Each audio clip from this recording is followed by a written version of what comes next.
That was Detikers. it. Yes. Tadi sentimennya ya yang Benar. mempengaruhi juga kondisi pasar hari ini. Yang Betul. kebetulan sudah ditutup.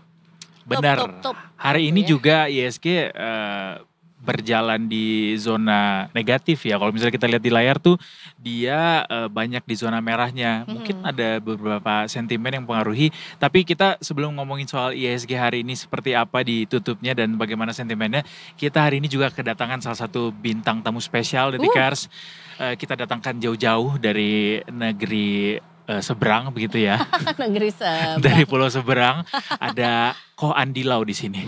Jangan dong, nanti kamu diserang loh. Ini wajib untuk Detikers yang memang mau cari cuan tahun ini, bener kan? Iya, ada Ko langsung sambut Michael aja. Yoh di sini, Halo. praktisi saham. Ini Thank you. makanya Terima kita kasih. bilang import adalah dari Pontianak langsung. Dari Benar. Pontianak saya. All the way from Pontianak. Dan sengaja katanya hari ini salah satu agendanya Iya. ya adalah untuk mampir ke Detik Sore Detik Sore. juga. Benar, gitu. brought to you by Investasiku tuh udah pakai Iya, kaos investnya di investasiku. sini. Udah ngapain aja? Oh, Hari ini Michael. tapping beberapa video, kita udah keliling juga, besok masih lanjut lagi. Siap. Ya. Kalau Michael, cerita dong sejak kapan terjun di dunia saham gitu, pasar modal? Apakah dari zaman sekolah atau gimana? Kalau di pasar modal tuh aku mulai buka account ya di tahun 2011-2012 mas, kurang lebih. Oh, Itu masih sekolah atau Itu udah zaman kuliah aku. zaman kuliah? Ya. Oke. udah lama dong. Waktu itu tuh Kok akhirnya lama ya? memutuskan terjun, apakah karena dorongan dari teman-teman, keluarga, atau memang hasil riset sendiri waktu itu? Itu dorongan dari teman-teman, tapi justru teman-teman saat itu main game semua mas. Kenapa mereka bisa mendorongnya ke investasi? Nggak karena- nyambung. Karena setiap ngumpul mereka main game aku nggak suka. Nah pada akhirnya aku larinya ke situ. Oh, maksudnya mereka yang nge-trigger, tapi bener. iya, kok Michael ngelihat ngeriset sendiri gitu. Bener. Mana ya? Iya. Karena nggak suka main game Karena itu. nggak suka main game, bener. Apa momentumnya untuk akhirnya memutuskan oke, kan tentunya juga pada saat pertama kali memulai kan pengalaman terbatas, ilmu terbatas Yes. juga, tapi kan justru ada tekad, ada keberanian di situ. Iya. Apa yang akhirnya membuat Ko Michael oke fix, mari kita berselancar. Oke, karena saat itu aku punya 1 atau 2 teman yang nggak terlalu dekat, tapi dia sukses banget di pasar modal. Sampai saat ini orangnya ada dan sebenarnya lebih sukses lagi daripada aku sekarang. Cuman dia nggak pernah mau muncul di mana-mana. Dan itu yang ngebuat aku, wah ternyata pasar modal ini memang benar bisa gitu. Karena saat itu di dunia game menurutku masa depannya nggak ada. Meskipun sekarang berubah ya. Sekarang YouTuber gamer banyak dikenal. Kemudian mereka bisa menghasilkan pundi-pundi uang juga. Iya. Gitu. Waktu itu berapa modalnya ke waktu awal banget? Modal itu Kalau karena masih batas minimum waktu itu 10 juta. Heeh. Hmm. Oh, pakai 10 juta Pakai waktu uang itu. 10 juta. Ah. Iya. Oke. Ya, dulu masih tinggi banget ya. Masih termasuk lumayan sebenarnya Iya, dulu. iya. Langsung berhasil atau pernah sempat boncos juga, nyangkut dan segala macam? Sebenarnya kalau aku lihat dalam perjalanan investasiku, 4-5 tahun itu hanya balik modal. 4-5 tahun itu 4-5 cuma balik modal. Cuman balik modal. Balik Iya. modal tuh gimana maksudnya? Jadi kayak aku kalau punya uang 10 juta, Ah. aku investasiin, jual beli. Selama 5 tahun ya 10 juta lagi. Wah, Hasilnya. cukup lama dong. Lama. Iya, makanya aku termasuk malu ngomong ini mas. Iya, Karena iya. range aku bisa mulai konsisten dan kapitalku mulai tumbuh di tahun ke-6, tahun ke-7 dan sampai sekarang. Oh, somehow itu kasih pelajaran juga sih buat teman-teman semua yang saat ini juga berselancar di pasar modal bahwa there's no such instant Benar, things benar. gitu di dunia investasi gitu ya. Oh, No ya? instant way, bener. Heeh. Berarti sempat kayak boncos juga waktu Sempat itu. boncos. Belajarnya di mana kok? waktu Kalau itu? aku rata-rata kebanyakan otodidak. Dan setelah di 3-4 tahun aku tuh kesel mas sama mereka-mereka yang, karena waktu itu ada satu forum, aku isi tulisan di forum itu, nah, menggunakan nama ini Michael Yo, dan aku dikenal sampai sekarang dari mengisi forum. Oke. Heeh. Nah, Di situ sharing-sharing di situ gitu ya? sharing yes, karena saat itu zaman sekarang sih udah enak mas ya, ada media-media yang ngebahas soal investasi, Yeah. soal pasar modal. Kalau zaman dulu kita nggak ada. Nah kita kalau mau Bener. belajar nggak ada, kayak kelas saham itu nggak ada Orang dulu. ngumpulnya di kedai kopi ya. Kedai kopi betul. Atau di kafe gitu Di ya. kafe, Sekarang betul. sambil rebahan juga udah bisa ngobrol ngeliat, bareng ya. bener. Just one click away gitu. Hmm. Oke, sampai akhirnya persisten itu didapatkan dari apa? 5 tahun menunggu sampai akhirnya bisa balik modal tuh apa yang bisa membuat Ko Michael persisten? Sampai akhirnya saya melihat, saya temukan suatu fakta bahwa sebenarnya yang bikin kita bisa konsisten tuh bukan saham apa, tapi bagaimana kita mengontrol kita punya resiko sama mengontrol kita punya emosi. Nah, kalau kita tahu kerangka berpikir market, setiap tahun saham apapun yang naik kita pasti bisa punya. Pasti kita nggak mungkin ketinggalan kalau kita ngerti kerangka berpikirnya. Nah, cuman kan conviction tiap orang beda-beda. Ada yang sekali masuk gede, ada yang sekali masuk biasa-biasa aja dengan pecah resiko. Nah, aku tipikal yang kedua, Mas. Yang pecah resiko. Pecah resiko. Jadi nggak ada tuh momentum untuk ngeluarin besar gitu ya, taruh besar tapi hanya di satu pintu aja gitu. Itu aku jarang banget kejadian. Karena convictionku di dalam satu saham segede-gedenya, biasa aku masuknya hanya setengah dari uangku, maksimal setengah.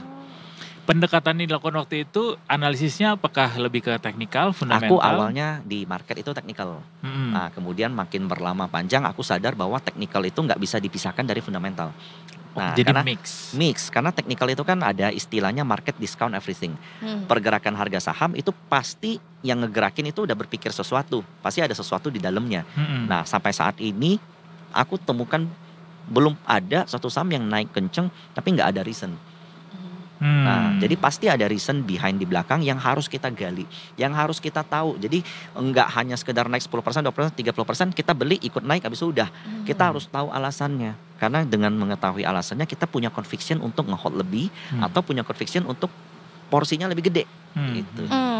Untuk bisa melihat masa depan saham ini akankah bisa mendatangkan keuntungan di masa mendatang, itu udah punya ini enggak formula-formula yang akhirnya tercipta secara tidak sadar seiring berjalannya waktu, pengalaman segala macam. Mungkin beberapa orang mengatakan banyak orang trading saham itu atau investasi saham itu pakai feeling, banyak kan ngomong kayak gitu. Salah banget. Bagi saya enggak. Sebenarnya feeling itu mungkin bisa dikatakan seperti alam bawah sadar. Kayak Mas deh, kita pergi datang ke tempat makan. Sebelum datang ke tempat makan, ternyata di tempat makan itu harus duduk dulu, bukan ke kasir dulu. Nanti kita otomatis datang langsung duduk dulu. Nah, di tempat makan apapun kita masuk langsung duduk dulu. Nah, sama seperti investasi saham. Kita ngelihat saham yang naik 3, 4, 5 plek. Kita langsung tahu kira-kira ini nih yang benar. Nah, kita coba cari tahu tuh kira-kira fundamentalnya apa, kealasannya apa, sentimennya apa, company-nya mau ngapain, owner-nya mau ngapain. Nah, di situ baru ketahuan. Nah, sometimes proses belajar orang ini kan beda-beda. Proses menggali orang ini kayak mungkin ada yang perlu waktu 1 bulan baru dia yakin, ada yang 1 minggu yakin, ada yang kayak 1 hari aja dia udah tahu benang merahnya kemana, sehingga dia bisa masuknya duluan. Feeling yang dimaksud tuh itu? Itu feeling tuh sebenarnya alam bawah sadar yang terbentuk dari pengalaman menurutku. Jadi harus dibarengi sama knowledge juga. Sama knowledge pasti, bukan feeling yang di antara 5 mana nih yang naik nih. Cap cip gitu ya. Cap lah langsung ini deh feeling kayak gitu. Tapi berarti tentunya juga ya itu nggak bisa didapatkan secara instan. Nggak bisa secara harus instan. Dilatih terus, kemudian juga harus aware sama hal-hal yang terjadi di sekitar kita juga gitu. Benar. Apa biasanya pengaruh besar untuk akhirnya I'm gonna take you gitu. Akan aku caplok kamu. Kalau yang metode yang selalu saya gunakan itu selain dari teknikal, itu selalu fundamental. Jadi saya harus tahu ownernya ngapain. Saya harus tahu company ini ke depan maunya gimana. Karena kalau kita bicara saham sekarang bukan cuma saham yang pendapatannya atau dividennya tinggi yang naik. Tapi bisa aja pendapatannya masih seret, enggak bagi dividen, tapi ternyata dia punya project ke depan untuk menaikin equity-nya gede atau menaikin asetnya tinggi atau growth company-nya panjang ke depan. Sehingga hal-hal seperti ini kan nggak bisa kita baca dari laporan keuangan. Betul. Kita harus ngelihat kerangka berpikir owner atau kerangka berpikir emiten seperti apa. Iya. Jadi banyak hal yang bisa dilihat untuk akhirnya kita sampai menentukan bahwa ini bisa dikoleksi gitu ya. Jadi nggak dari satu indikator doang ya kok ya. Benar. Harus dari berbagai juga. Ini sekarang kan juga bukan sekarang sih, dari dulu sebenarnya, tapi banyak orang yang berusaha untuk mencuri keuntungan instan lewat beli saham-saham IPO biasanya. Gimana kok Michael melihat bagaimana tren ini dimanfaatkan oleh khususnya banyak Gen Z ya, dan juga orang-orang yang baru belajar atau masuk ke pasar modal memanfaatkan keuntungan instan dengan lewat metode itu. Gitu. Jadi kan hampir setiap tahun saham yang di IPO itu jumlahnya lumayan banyak. Iya. Dan permasalahan dari saham IPO ini kan kita dapatnya nggak bisa banyak kalau sahamnya bagus. Nah, saya cukup setuju untuk mereka yang mengambil kesempatan dari momentum saham IPO, dengan catatan teman-teman harus tahu company yang IPO ini peruntukan dananya untuk apa. banyak company yang IPO sometimes dia cuman untuk bayar hutang. Nah ini kan sebenarnya presidennya image-nya kurang baik di market. Tapi ada juga company yang mau IPO dananya fullnya 80% 90% dipakai untuk bangun pabrik, capex, untuk bangun pabrik, untuk growth, dan itu bisa meningkatkan valuasinya kan. Nah teman-teman juga mesti ngelihat company yang IPO ini jangan cuma lihat harganya. Kebanyakan retail yang aku baca ini 1.000 itu mahal, 50 itu murah, nggak begitu. Mahal dan murah itu harus dijustifikasi dari PBV atau dari nilai perolehan gitu. Kalau bagaimana sebuah emiten ini punya keterkaitan dengan orang-orang penting gitu misalnya di Republik ini atau di sebuah perusahaan lain gitu juga, itu juga cukup ngaruh nggak kok akhirnya melakukan pembelian? Harus diakuin belakangan ini memang hal itu disorot. Jadi memang emiten-emiten IPO yang berhubungan dengan beberapa kita let's say pebisnis kakap atau konglomerasi atau para pejabat-pejabat publik, memang saham yang IPO-nya tuh lebih atraktif. Dan harganya biasa bergerak dengan lebih perform. Apa yang bisa jadi warning gitu buat teman-teman yang mungkin membeli saham dengan pendekatan seperti itu, melihatnya mungkin dari Ko Michael ada awareness buat teman-teman. Jadi gini, semakin besar volatilitas suatu saham, volatilitas itu bergeraknya semakin liar, itu bagi saya probabilitasnya semakin kecil. Nah, semakin kecil probabilitas, kira-kira kita harus masukin duit makin gede atau makin rendah. Nah, kalau saya semakin rendah. Karena risikonya tinggi. Karena risikonya tinggi. Jadi bagi saya, jika saya berhasil mendapatkan satu emiten yang naiknya kenceng, tapi itu didasarkan karena volatilitas, bagi saya kecil it's okay lah. Karena kalau saya masuk gede, begitu gagal itu teman-teman harus siap tuh nanggung resikonya. Siap nggak? Kalau seandainya blunder, gimana? Siap nggak? Jadi Ko Michael ada tipikal investor yang cukup konservatif. Konservatif. Ya. Wah, cukup berbeda nih dengan investor yang kakap biasanya ya. Biasanya tuh kayak karena udah tahu ilmunya, udah tahu caranya, ya udah jor-jor aja. Iya. Begitu. Apakah Ko Michael juga menanamkan semua modal investasinya di pasar modal atau juga ada di instrumen lain? Ada di instrumen lain. Beberapa saya simpan di obligasi, tapi memang paling gedenya itu di porsi terbesar saham. Di saham. Porsi saham. Berapa persen kira-kira kalau? 80-90%. Oh wow. Kenapa memilih saham yang paling besar? Nah, karena begini Mas, pasar modal ini saat ini nggak bisa ditebak. Terlalu pergerakannya tuh terlalu dinamis, penuh banyak uncertainty. Nah, kita nggak tahu tahun depan tiba-tiba ada emiten yang IPO kemudian potensinya gede. Jadi aku harus selalu punya uang cash. Sementara kalau aku simpan ini di instrumen, contoh emas, untuk melikuiditas emas itu spreadnya lumayan tinggi.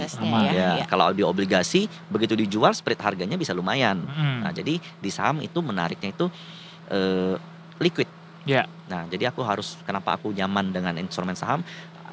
Begitu ada peluang aku bisa langsung jump in. Supaya lebih lincah aja pergerakan. Masuk dari satu tempat lain. Lebih leluasa gitu. Nah, Michael, aku mau bergeser dulu mengenai kondisi market hari ini yang hari ini juga tadi sudah kita tutup di jam 4 pastinya tentunya. Dan hari ini kita sepertinya harus apa? Jadi nanya ya, kayaknya kita santai dulu, agak melandai. Sudah ditutup di level 6.788. Atau turunnya tipis aja sebenarnya 0,1% atau sekitar 6,8 poin.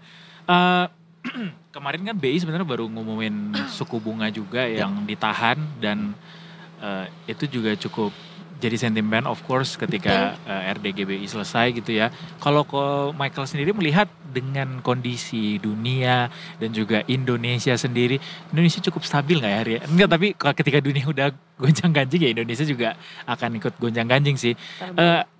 Seperti apa appetite dari para investor melihat kondisi ekonomi saat ini kok? Kalau kita lihat yang terjadi selama 1 tahun ke belakang, kita harus akuin bahwa memang terjadi aksi jual dari investor asing terhadap bursa kita. Nah, hal ini kenapa terjadi? Selain dari growth kita yang melemah, kita itu terjadi deflasi selama 5 bulan ke belakang. Yang artinya demand consumption kita, masyarakat kita ini daya belinya melemah. Nah, ini yang ngebuat trigger daripada investor-investor asing untuk mengalihkan nih duitnya dari Indonesia, kebanyakan lari ke Amerika. Karena bursa Amerika, Dow Jones, Nasdaq, itu lagi growing-growingnya. Segala macam Nasdaq, Apple, kemudian Meta itu naiknya luar biasa. Sehingga mereka memindahkan dana mereka dari negara-negara emerging market ke negara berkembang. Sorry, dari negara emerging market ke negara maju. Yes. Dan dan tadi Mas bahas BI rate tidak memutuskan untuk tetap, menurut saya itu adalah langkah yang cukup tepat. Kenapa? Karena rupiah saat ini berada di level yang cukup tinggi. Jika terjadi pemangkasan suku bunga lagi, maka rupiah kita kabur lagi. Rupiahnya boncos lagi cadef. Turun lagi cadefnya ya. Tapi hari itu kan deflasi dan segala macam, belum lagi kayak kondisi politik sendiri di dalam negeri cukup jadi pertimbangan gak sih untuk investor sekarang menanamkan modalnya di dalam negeri? Jadi kita lihat ini kan masa pemerintahan yang cukup baru ya. Nah biasanya asing itu memberikan waktu kurang lebih 1 tahun untuk melihat program kerja pemerintah. Yang sayangnya saya melihat mungkin saat ini memang asing masih melakukan rata-rata melakukan strategi wait and see. Nah karena terlihat tidak ada pembelian yang signifikan yang dilakukan oleh foreign. Nah ini kita tunggu banget nih Mas. Kita benar-benar nunggu ini. Tapi itu lebih banyak terpengaruh gara-gara kejadian di luar alias secara kombinasi global dari kedua itu Mas. Kombinasi lebih banyak mana? Kalau saya lihat dari global. Sentimennya. Dari global. Dari global tetap ya. Kayak beberapa tagar-tagar yang tersebar di media sosial saat ini, tendensi-tendensi negatif itu terlepas dari survei masyarakat gitu ya terhadap kepuasan pemerintahan Pak Prabowo sejauh ini yang kemarin cukup tinggi, tapi kondisi itu tuh termasuk domain demonstrasi yang terjadi juga sampai hari ini nggak sih jadi pertimbangan cukup kuat nggak sih sama investor? Ya investor lokal asing itu untuk lokal Mas. Oh kalau untuk lokal sebenarnya tidak Mas. Kalau investor asing itu paling tidak suka dengan ketidakstabilan politik. Iya. Tapi kalau di lokal sebenarnya tidak masalah karena buktinya jumlah investor lokal di Indonesia itu meningkat justrunya. Sayangnya memang kalau untuk harga saham indeks kita bisa pulih, dana terbesar saat ini memang dipegang oleh investor asing. Betul. Oke. Yang artinya sebetulnya walaupun kita bisa lihat ini merah-merah juga, tapi kan turnovernya juga cukup tinggi hari ini. Cukup tinggi ya? Iya, maksudnya ramai gitu ya. Benar, transaksinya juga 10 triliun juga. Transaksinya di aku 12-an lah ya.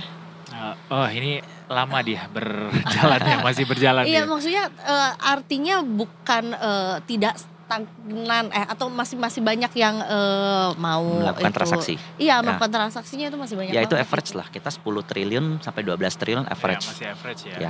Di zaman Covid kita sempat 20 sampai 30 triliun. Tapi kabur semua. Kabur semua sekarang. Nah, melihat fenomena seperti itu yang mungkin juga untuk detikers yang mungkin masih merasa kayaknya memang belum percaya diri itu untuk trading gitu misalnya. Invest ya. Gimana untuk berinvestasi misalnya? Sebenarnya kalau saya melihat bursa yang ada sekarang, kita tuh berada dalam level krusial. 6.500 itu titik sebelum koreksi Covid 2020. 6.500 itu titik tertinggi 2021.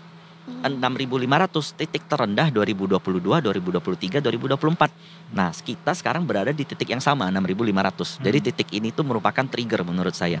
Jadi bagi investor-investor pemula, kalau masih takut, mendingan nunggu titik 6.500 terkonfirmasi. Karena kalau seandainya 6.500 ini level yang bisa dipertahankan, akan terjadi reversal yang lumayan signifikan. Tapi jika tidak, akan terjadi drawdown yang lumayan signifikan juga. Itulah momen yang paling tepat. Dan untuk investor pemula jika masih takut, saya selalu sarankan gunakan selalu dana yang kecil. Iya, dicicil ya Ko ya. Jangan pas lagi ada duit sekian juta gitu misalnya, udah langsung habisin. Sabar guys, gak ada sesuatu yang instan tadi dibilang juga sama Ko Michael ya. Tapi kalau di saat situasi lagi kayak gini kok dari pengalamannya Ko Michael juga enaknya atau baiknya atau amannya invest di saham seperti apa kok kita? Kalau kita lihat yang terkoreksi paling dalam dari tahun lalu itu adalah perbankan. Nah itu alasannya salah satunya karena GDP kita growth-nya melemah, kemudian demand kita juga melemah. Nah saya bisa katakan bagi pemula ini sebenarnya momen tahun-tahun yang paling tepat untuk mengakumulasi saham perbankan. Tapi tidak dengan sekali ya. Ya harus dengan tetap metode DCA atau cicil. Iya, compounding ya. Compounding ke bawah. Jadi dikit demi sedikit dipakai dulu mungkin untuk yang biaya alokasi dari THR disisihin sebagian misalnya. Terus ntar THR Natal bikin lagi gitu misalnya. Perbankan Kalau dan dapat. retailers. Perbankan dan retailers Yes. ya, khususnya untuk pas Mau Lebaran dekati ini. Lebaran Karena juga ya. demand yang paling dihukum dari indeks kita, indikator ekonominya itu adalah inflasi. Jadi demand dari masyarakat kita tuh melemah. Nah, jadi kalau seandainya ini pulih, program-program pemerintah kita yang kebanyakan rata-rata saya lihat 90% mendukung kalangan menengah ke bawah. Iya. Nah, jika terjadi push demand itu pulih, maka saham-saham yang akan rebound duluan tuh yang dari retailers dan perbankan. Oke.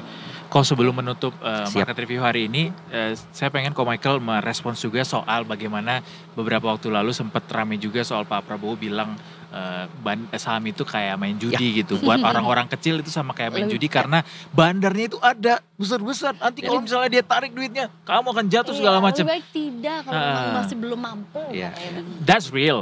Kalau mau jujur betul That's real, bahwa, ya, bahwa benar, ada yang namanya bandar gitu ya. Bahkan ada bandarmologi gitu. Ko Michael ngelihat sebaiknya apa yang dilakukan oleh masyarakat kecil ini, so-called masyarakat kecil ini dan juga investor-investor retail ini supaya terhindar nih dari yang namanya jebakan-jebakan bandar itu kok. Pertama saya setuju apa yang dikatakan Pak Prabowo, janganlah perlakukan saham seperti judi. Tapi saya tidak setuju kalau saham itu disamakan dengan judi. Nah, itu tergantung dari appetite dari setiap orang ketika berinvestasi. Nah, jika tujuan investasi kamu adalah membeli company-nya, berharap dividennya dan menunggu growth daripada laporan keuangan, maka itu bukan berjudi, tapi itu adalah tindakan berinvestasi. Nah, jadi buat teman-teman memang saat ini kan bursa saham itu kan begitu liar ya. Ada yang naik hari ini, ada yang turun, naiknya bisa gila-gilaan, turunnya gila-gilaan. Jangan selalu diikutin yang seperti itu. Lebih baik teman-teman punya analisa sendiri berdasarkan fundamental. Nah, baru ikutin deh harganya. Jangan lihat harganya dulu. Kalau lihat harga tiap hari, ya itu sama dengan berjudi sebenarnya. Baik. Jadi gitu. Terakhir banget. Ini disclaimer dulu tapi ya, ini tidak jadi rekomendasi yang harus diikutin. Jadi semua balik lagi ke risiko masing-masing ditanggung. Kok kalau boleh menyebutkan 3 saham yang menurut Ko Michael saham futuristik alias menjamin sustainabilitas di masa mendatang. 3. Silakan. Ini berat nih jawabnya nih. Oke. I say pertama BBCA. BBCA. Yang kedua BRMS. Yang ketiga AADI deh. AADI. Karya. AADI. AADI. Ya, ini karena BCA perbankan kita yang paling besar. Kemudian BRMS itu salah satu company yang punya gold reserve paling gede. Kita tahu harga emas saat ini kan naiknya gila-gilaan. Nah, yang ketiga AADI itu salah satu company batubara yang membagikan dividen salah satu yang paling gede. Baik. Wow. Terima kasih Ko untuk insight-nya. Terima kasih.